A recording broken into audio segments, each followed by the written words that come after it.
Grand Rising. Happy Tuesday. I pray that everybody woke up in a positive, productive mindset today.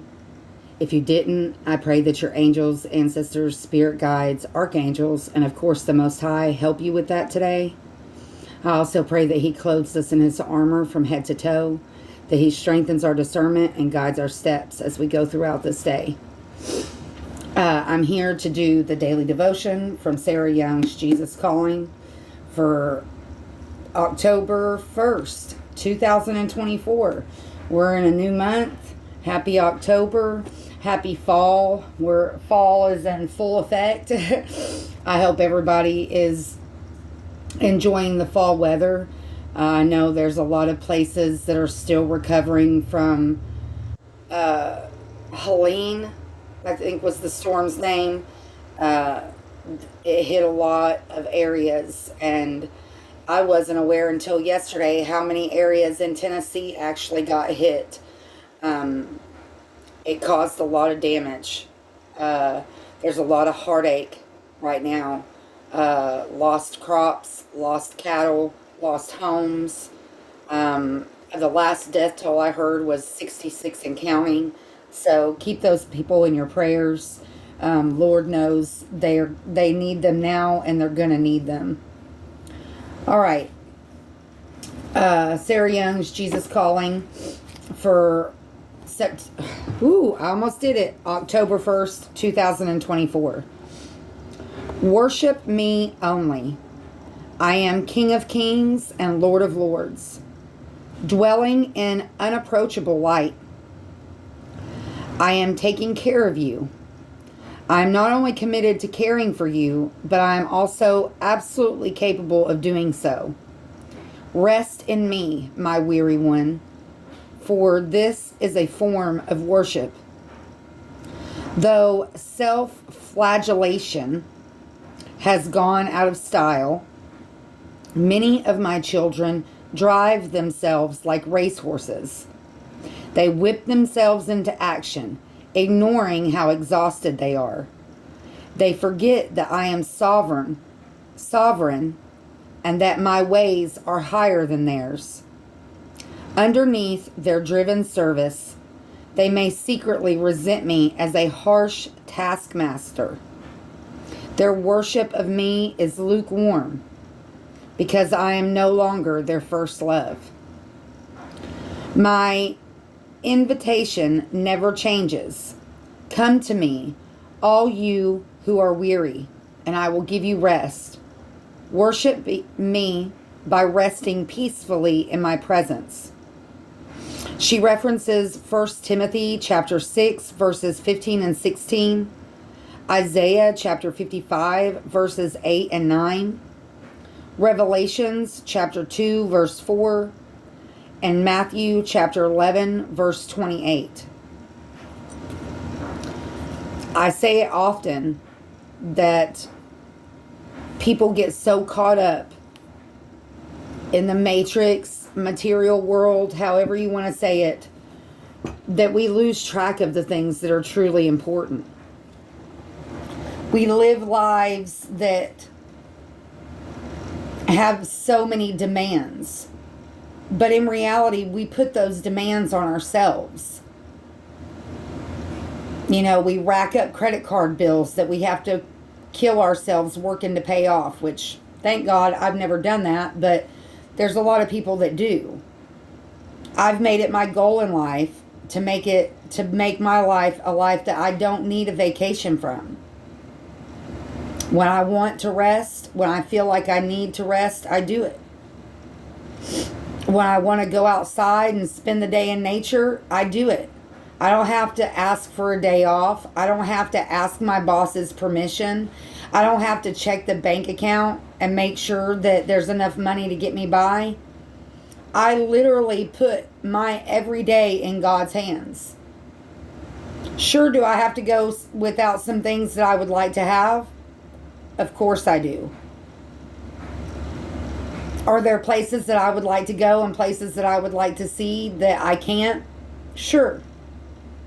But that's because man made it that way, not God. Money is a man thing. One of these days, I'll have me a horse-drawn wagon to where I won't need gas to get everywhere. I won't have to have a license to get somewhere. But that all takes time and preparation, doesn't it?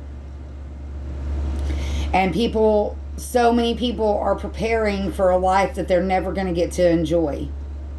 Because by the time they're able to retire and they have all that money saved up, they're going to be so old that they're not going to be able to enjoy it. They will have worked their body to the point to where it won't be able to enjoy the fruits of their labor. And that's sad.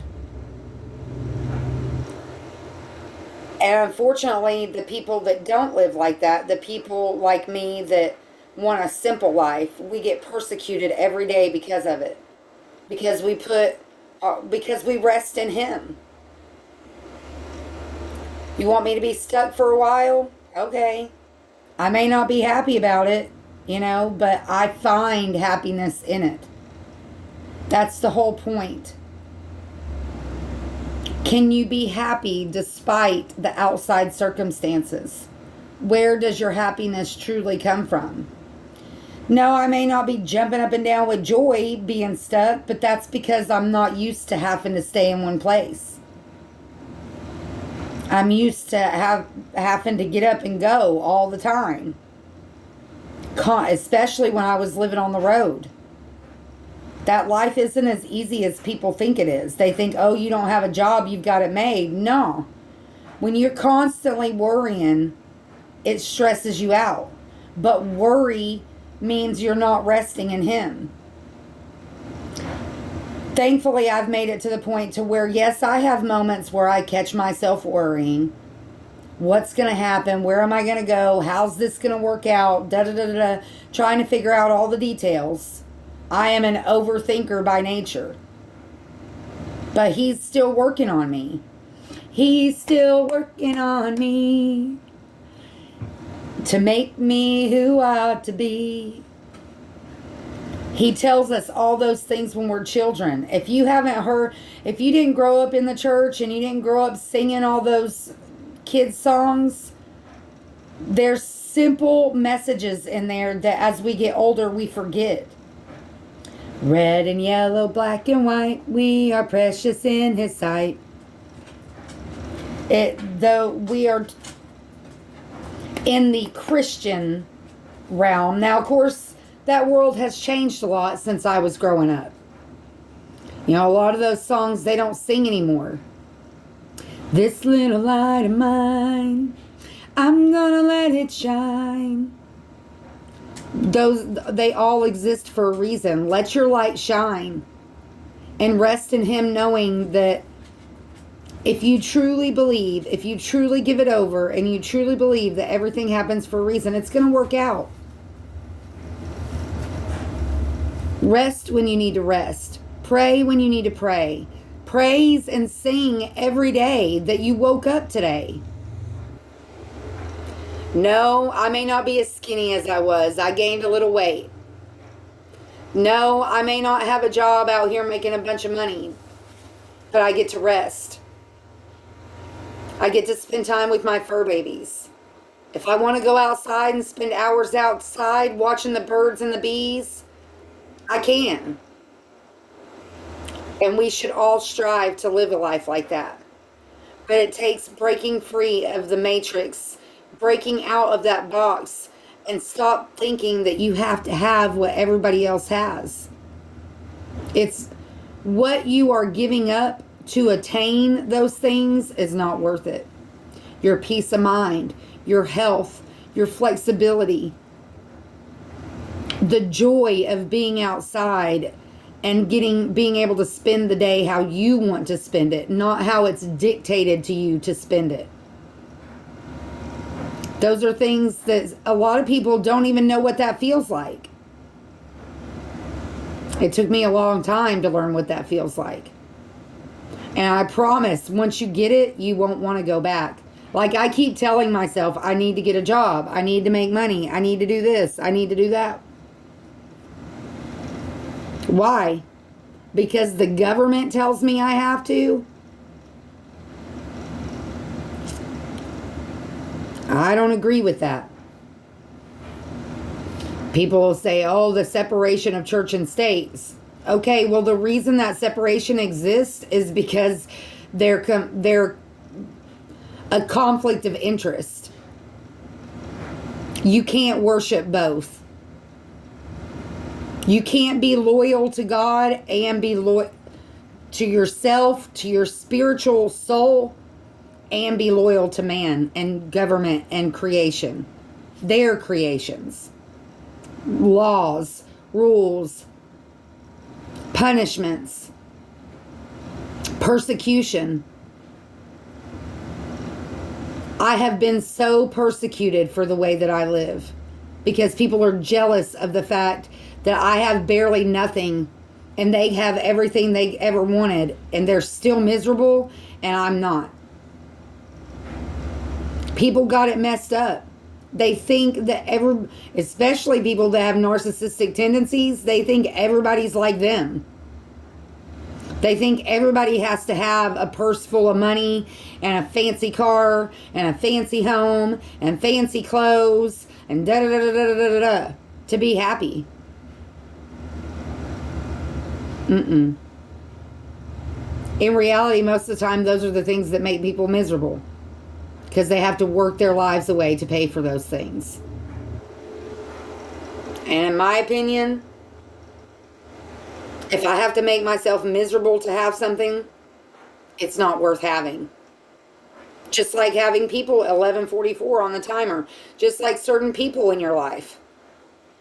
If your presence affects my happiness, I don't want you around. If I have to wonder whether you're a friend or a foe, a friend or an enemy, I don't want you around. None of us should want that around. We're never alone. Even when we feel alone, the spirit world is with us always. Our angels, ancestors, spirit guides, guardian angels, archangels, our brother Jesus, our Father God in heaven. I don't care what you call him. God, Yahweh, Allah, whatever. It's the same thing. We just call it something different. Universe, divine energy, however you want to reference it. It's always there. So we're never really alone. We may not realize they're there, but they're there. Just like we don't realize that there's cameras in half of the birds that are flying around here. Like a lot of people don't realize that mosquitoes were created by man. Ticks were created by man to spread disease and poison. There's a lot of things people don't realize, and they resent people that do. 1313 on the timer. They resent people that can find happiness in the simple things because they want that happiness and they're searching for it in all the wrong places. And the moment that was etched into my brain, etched onto my heart, you will never prove me wrong in my mind. Simple is better. Simple equals satisfied for me. And it wasn't hard for me to let go of all that. Because I've always been a natural hippie, gypsy, nature kid, whatever you want to call it. It's always come very natural to me, even when I was surrounded by people that were trying to pull me in the other direction. It wasn't hard for me at all to give up my TV. I haven't owned a TV since 2013. Don't want one. This phone is a TV enough for me. And in reality, if it wasn't almost a necessity to have contact with the outside world, I wouldn't even have it. And just to be perfectly honest with you, for the most part, the only reason I even keep active phone service is in the hopes that my son will actually call me. Because I can't call him. They've had my phone number blocked for years. It is what it is. My heart keeps beating just the same, no matter if it's broken. Of course, there was a time where I wished it would quit beating. But I have a bigger purpose in life.